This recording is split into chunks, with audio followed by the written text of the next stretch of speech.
Joab in Hebrew means Yahweh, his father. Joab was the son of David's sister, Zeruiah, and nephew of David, who became the second and greatest king of ancient Israel. Brothers named Abishai and Asahel, who were brave, loyal, dependable, and formed part of David's fighting army. Joab was the popular of the three sons of Zeruiah. Joab, along with his brothers, joined David, their uncle, at the cave of Adullam, where David was on the run from King Saul when he was in exile. In this period of Joab joining David in exile, that he developed his skills as a brave warrior and courageous fighter. It was also during this time of David being in exile that David's mighty men, an elite group of 37 highly skilled warriors, were formed. These warriors went on special raid fighting missions and formed part of David's elite loyal bodyguard unit. Joab did not participate in any of the Special Force unit missions. This could possibly, however, explain why Joab may not have been listed in the roll of honor in David's mighty men. Joab was the de-facto leader of David's fighting men. His name in the list of honor of David's mighty men does not diminish in any way Joab's magnificent and courageous deeds on the battlefield that were at times overlooked by David. The commando assault against the Jebusites. The Jebusites were an inhabitant of ancient people in Canaan, and Joshua was the first person that conquered and defeated the Jebusites way back before David became the king of Israel. Commando assault against the Jebusites. The Jebusites were an inhabitant of ancient people in Canaan, and Joshua was the first person that conquered and defeated the Jebusites way back before David became the king of Israel.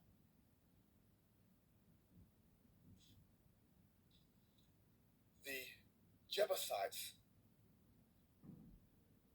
took pride in how structured, how well fortified, how strong their city was. Took pride in how structured, how well fortified, how strong their city was. And the Jebusites at the commando assault against the Jebusites.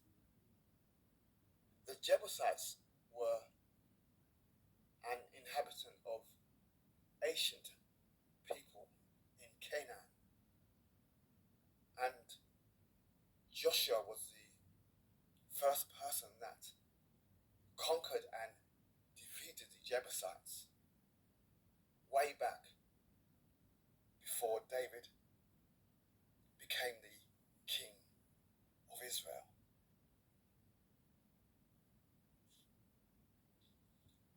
The Jebusites took pride in how structured, how well fortified, how strong their city was. And the Jebusites at one point laughed and scorned and made jest of David by saying that even their lame, deaf, and blind would be more than a match for David and his men. So David took the boast of the Jebusites to motivate and inspire his own men to take on the Jebusites. It was Joab that took on the challenge and went up first. He climbed up this fortified, well-guarded wall and crawled through the water shaft. This water shaft was called Warren's water shaft. Climbed up this fortified, well-guarded wall and crawled through the water shaft. This water shaft was called Warren's water shaft. Some kind of water tunnel, and it must have been well guarded because Joab crawled through, and as soon as he got inside, he launched an attack from within, and that's how he took this fortified city for David.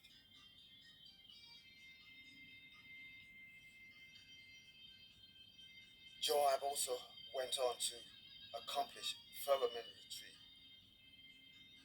accomplishments on the battlefield by defeating the Philistines. The Philistines were one time arch enemies of the Israelites. So we have Joab here defeating the Philistines, the Syrians, the Moabites, the Ammonites, and the Edomites.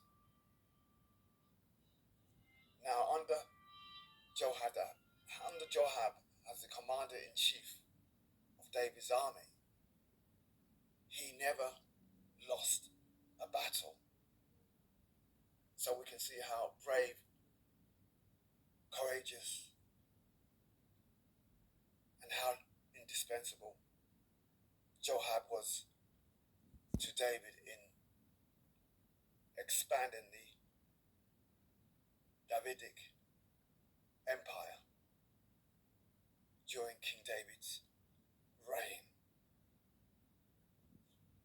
Biblical scholars have concluded that the reason why Joab was not included in the official list of David's mighty men was because Joab's assassination of Abner and Amasa. Now, although some of these biblical scholars make an interesting point, I believe that the reason why Joab was not included in the list of honor of David's mighty men have concluded that the reason why Joab was not included in the official list of David's mighty men was because Joab's assassination of Abner and Amasa. Now, although some of these biblical scholars make an interesting point, I believe that the reason why Joab was not included in the list of honor of David's mighty men was because Joab had disobeyed a direct order from King David when David had pleaded with Joab and his men to go easy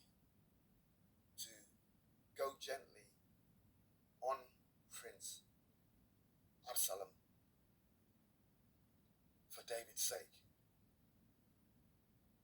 Now, when the forces of Absalom and the forces of David met in the forest of Ephron, the battle was very brutal, and the forces of Joab came out on top against the forces of Amasa, who was leading Absalom's army. As soon as Joab got the opportunity, he killed the prince Absalom.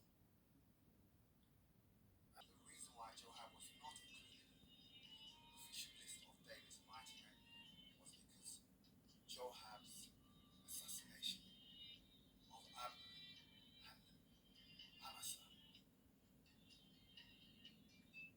Now, although some of these biblical scholars make an interesting point,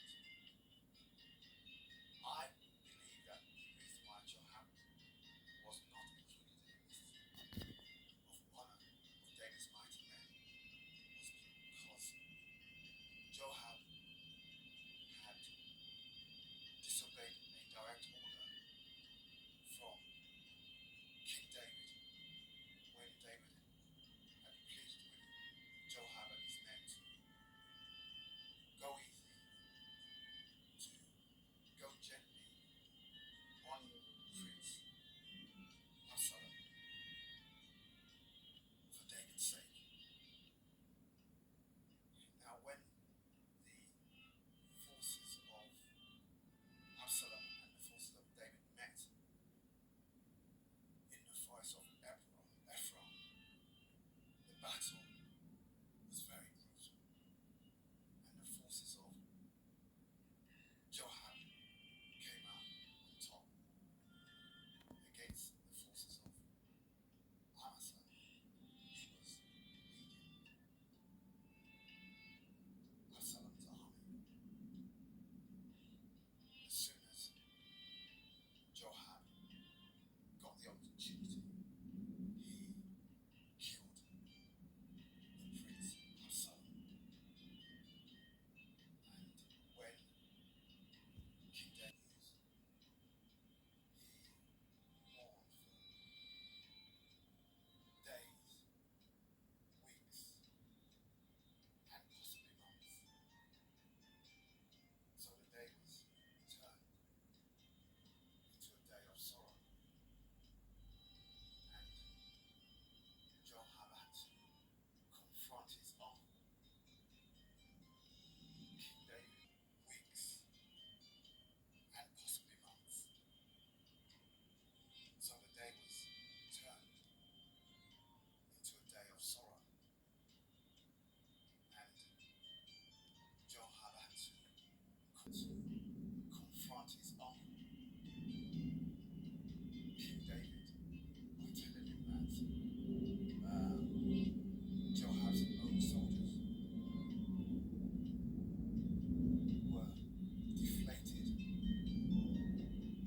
and that David had a duty to congratulate Joab's men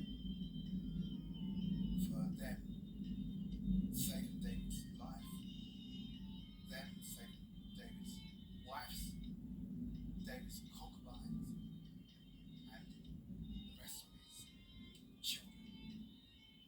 So Joab bluntly told David that David had a responsibility, and that if he did not do that, that Joab would take all his men and leave, and that it would be a worse day for David than the day of his youth. Now David knew his commander, Joab. Joab was a person that doesn't make idle threats and not carry them out. So David listened to what Joab said and went out and congratulated the forces on a job that was well done. But King David removed Joab as the commander of the army. And I think this was a tactic and a ploy for David to punish Joab for not sparing Absalom. Now, Joab must have been angry, and he bore resentment, and he must have probably been thinking that, why has his uncle taken such a drastic decision upon all that he's done for his uncle? And this is how his uncle David treats him. So Joab must have been boring that resentment and waited for an opportunity to present itself for him to get his job back from Amasa, who David replaced him with. And the job and the opportunity did present itself, who David replaced him with. And the job and the opportunity did present itself. And Joab did get his job back. But back to the point I was making earlier. It was because of Joab killing Absalom. That would have been the real reason why Joab's name was not included in the list of honor in David's mighty men.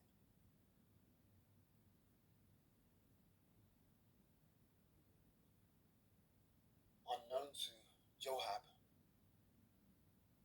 on David's dying breath, David had instructed Solomon, his son, to finally execute Joab, citing the murders of Abner and Amasa as legal, justifiable reasons to have Joab finally executed. But in reality, this was for David to settle the score with Joab, for Joab disobeying King David, in sparing David's rebellious son, Absalom.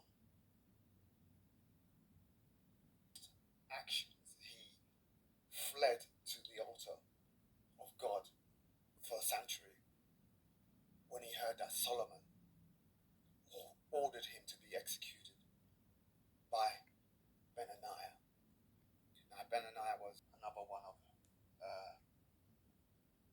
King David's mighty men who was loyal to King David, and he was David's chief bodyguard. He also did some interesting feats. I mean, the Bible records that on a snowy day, he went down to a pit and killed a lion with his bare hands. So, I mean, Benaniah would have known Joab.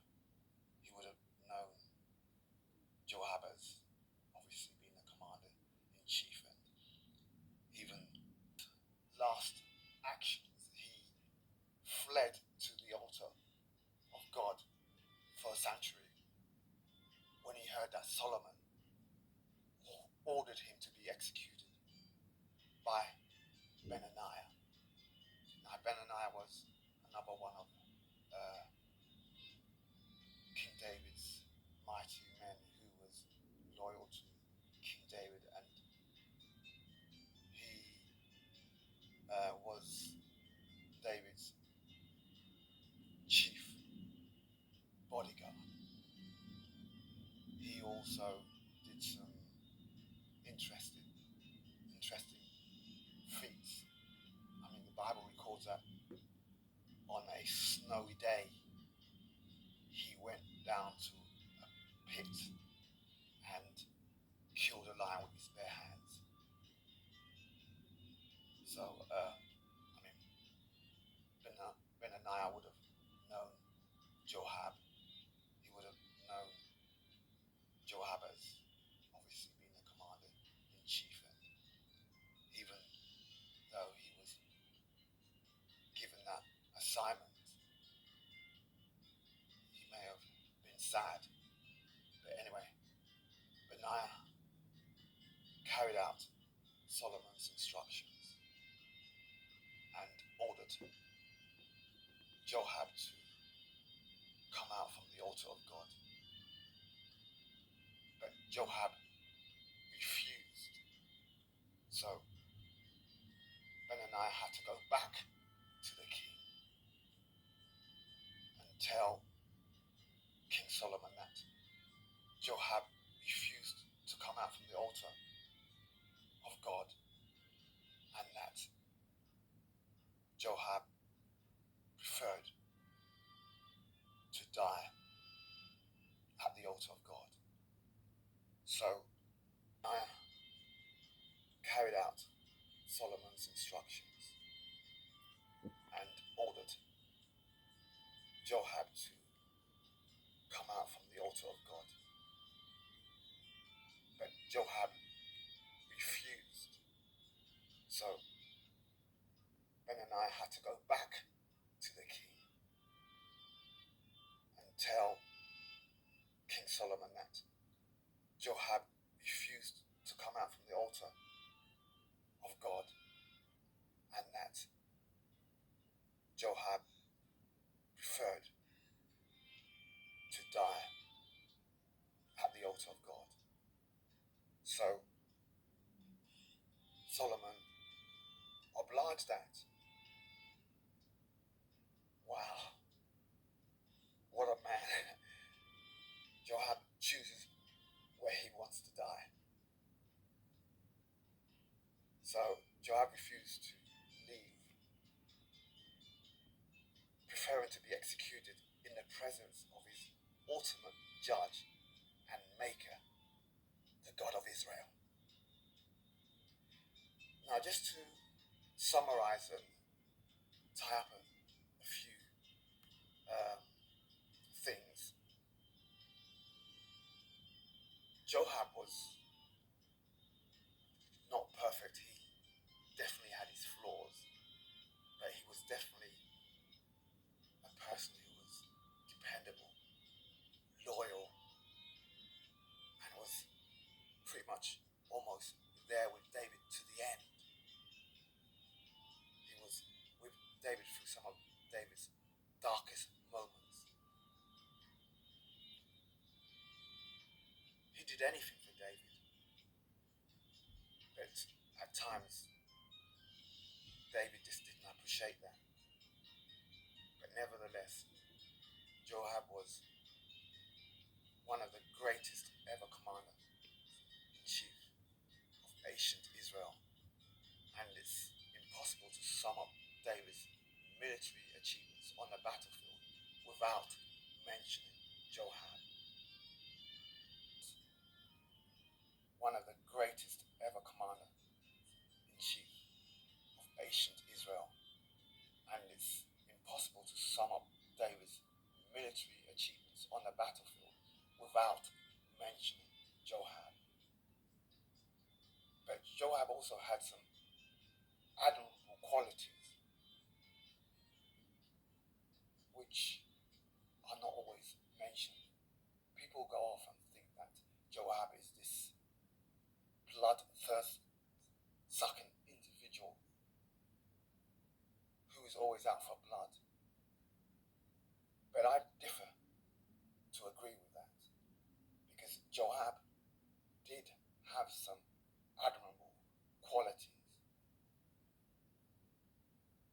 of them was that Joab was the person who reached out to Absalom in reconciling him with his father, King David, when Absalom had fled into exile after executing his half-brother Amnon for what Amnon did to Absalom's sister. It wasn't David, it was Joab that took the initiative to bring Absalom back from exile. And what he shows no appreciation, shows no gratitude. In fact, what he does, he burns down Joab's barley field. Can you believe it? This young prince, Absalom, burns down Joab's barley field, all to get Joab's attention to speak to his father. Another admirable trait that Joab had was that he was one of the very few people who had the guts to tell David to his face what he really felt. And we see Joab doing this again. And this one was actually a very good one, but it's not always covered or mentioned. Joab advises David, his uncle, against taking a consensus. But King David was stroking his ego and allowed pride to get in the way, wanted to conduct a consensus. And Joab warned him. But the Bible says that the king's words prevailed against Joab. So Joab went out reluctantly and carried out the consensus. He carried out the consensus and left out the tribe of Benjamin. But this consensus was not approved by God. And this consensus cost 700,000 of David's men. So 700,000 of David's men died through King David's reckless and careless mistake. And yes, David was a man after God's own heart who loved and served God dearly. But also, David, just like his commander-in-chief, Joab, was not perfect. David made some irrational decisions and some terrible blunders during his time as king. But he was still a man after God's own heart. It was a man after God's own heart who loved and served God dearly. But also, David, just like his commander-in-chief, Joab, was not perfect. David made some irrational decisions and some terrible blunders during his time as king. But he was still a man after God's own heart. David was the man who almost half of the book of Psalms.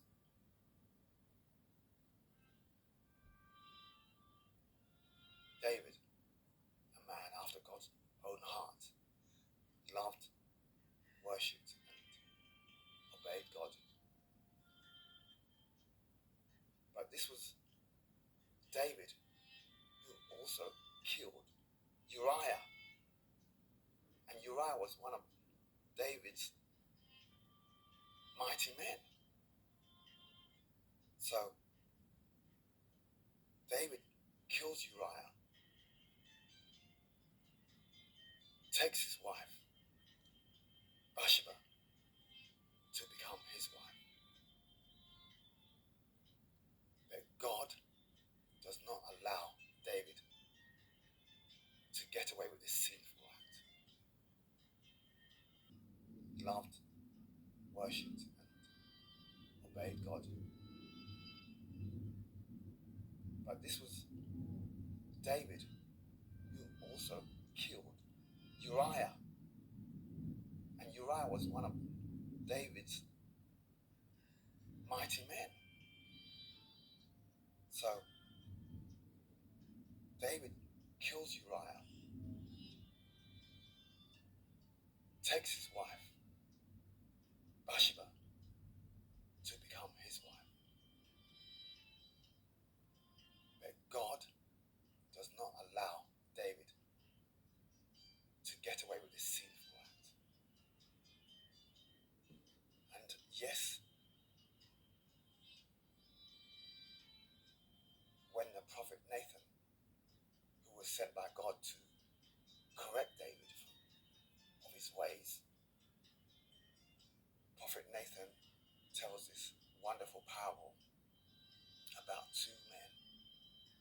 And when King David finds out that he was one of the men, he repents and asks God for forgiveness.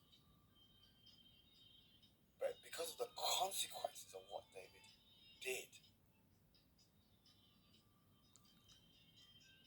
Prophet Nathan said that the sword will not depart from the house of David. Now that is heavy, heavy stuff. The sword will not depart from the house of David. So now we can see or understand better why some certain things happened in David's family line. First, you have Amnon, who was King David's firstborn. Now Amnon defiled Absalom's sister, and Absalom was outrageous. He was mad. And that rage and that anger probably was brought about because King David did not punish or admonish Amnon for what he did. So Absalom waited 2 years to avenge what Amnon did to Absalom's sister. And when Absalom killed Amnon, he fled into exile. And there you have David mourning for two of his sons. He mourns for Amnon because he was no more. He was dead. Absalom killed him. And then he's also mourning for Absalom, who fled to his mum's family. Now, when you analyze these things, you got to say that David has to take some responsibility and blame for what happened. Because if David was more hands-on with his family and where he needed to correct them and where he needed to admonish them, it would have been a different story. So this is where we see the sword not departing from the house of David. Amnon is murdered by Absalom. Absalom is murdered by Joab, and justifiably, because Absalom was rebellious from the house of David. Amnon is murdered by Absalom. Absalom is murdered by Joab, and justifiably, because Absalom was rebellious against his father. And during those days, if someone rebels against a king, it's a serious thing. So Joab had a duty to the nation, and he had a duty to the king. So whether David liked it or not, Joab was addressing his uncle David, not necessarily as a king, but as a grieving father.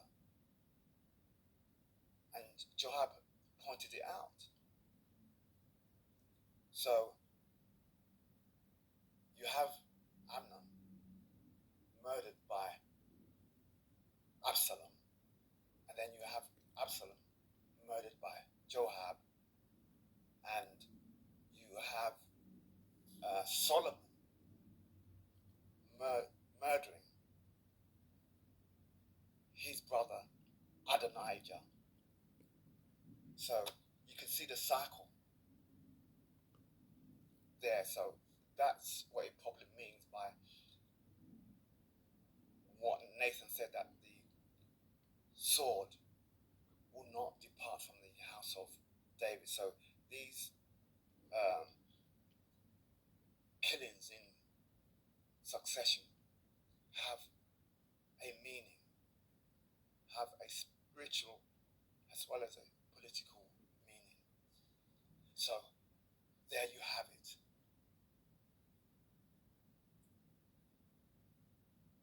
King David, great king, a man after God's own heart. But during his reign, he had his weaknesses, he had his problems, made a series of catastrophic mistakes. Just like Joab was not perfect, but Joab was a great commander-in-chief who had done great things to advance the Davidic